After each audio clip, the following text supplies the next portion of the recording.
Beerzerker.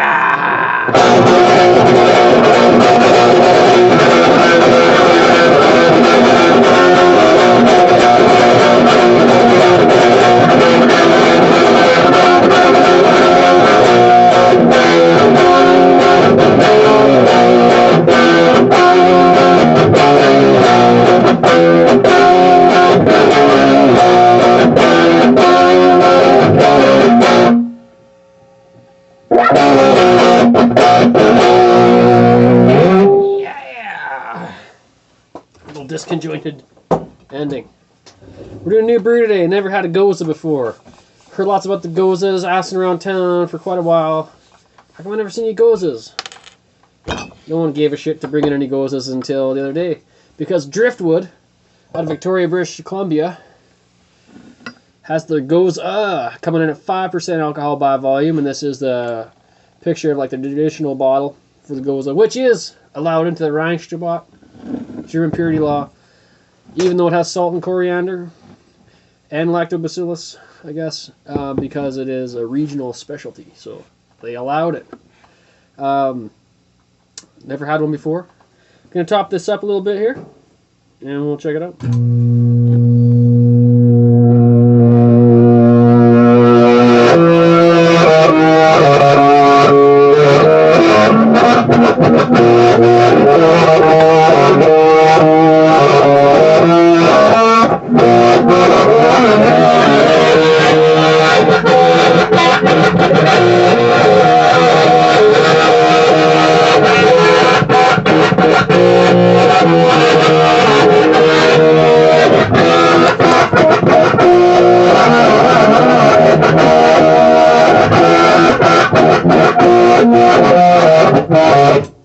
Okay, so this is kind of tasting. I'm smelling American hops here. All right, I've had about half a glass already.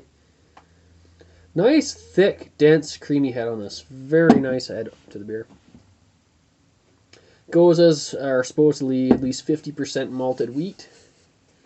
We got on here water, wheat malt, barley malt, hops, coriander, Vancouver Island salt, yeast, and lactobacillus, and it's unfiltered. And for an unfiltered beer, this is looking quite clear. That's crystal clear, kind of a Pilsner golden color. Smelling American hop, some sweet, fruity, kind of slightly tropical.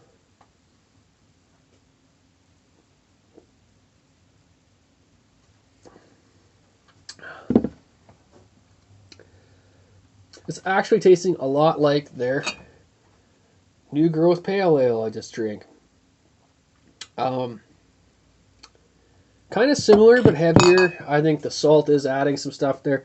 I'm not getting a whole ton of salt. This isn't like pretzel salty or anything like that. I think it's just adding a little bit of like, you know, how you do in your bacon. It's just kind of giving it that little bit.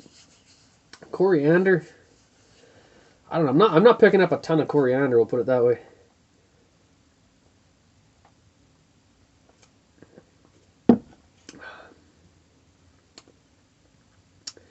It's hard to say.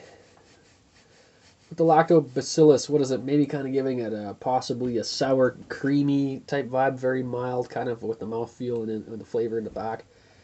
Kind of rounding it out a little bit more, making it a little bit more full. As the new growth was a lot drier. Well, this kind of is a little dry.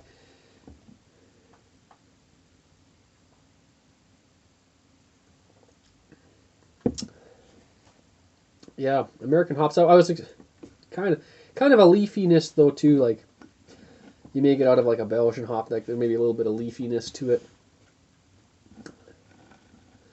It's an interesting beer. I think it's probably a pretty decent representation out of the style. The only thing I see maybe wrong is maybe the hops are American, which I guess is probably fine. I mean, it tastes great. Maybe they're not American hops. I don't know. Sure smells and tastes that way though. Wow. Nice little bitterness to the back, but pretty easy drinking, easy going. Nice change. Glad I bought it. It was like $7. Driftwood, pretty fair prices. Had the Fat Tug, had the Natty Hildegard. Had their farmhand saison, had their new growth pale ale, and now I've had their Gose. I would totally recommend picking this up, and I'm going to give this 9 out of 11 as beer overall. This is a sweet beer. You can taste the quality. I mean, great recipe, very well balanced. My first Gose, I'm not an authority on Goses, but this is a nice beer. Very nice beer. I can't taste anything unpleasant in the beer, really, at all. And I think like the way the lactobacillus flavors and getting the mild amount of salt and kind of a little bit of a forward on the hops a bit. I don't think that I think that it's supposed to be low on the hops for the style, so I think that might be where they're branching out, kind of putting their own twist on it a little bit. As for the wheat thing, like a lot of wheat beers, I don't care for that much, and this being 50% wheat is not bothering me at all. It tastes really good. There's a little bit of that wheat malt going on. But 9 out of 11 beer. Absolutely recommend picking this up, especially finding a decent deal on it. Driftwood's bringing it. Check out Driftwood. They got a lot of great brews. Beerzerker, and I'm out. Yeah.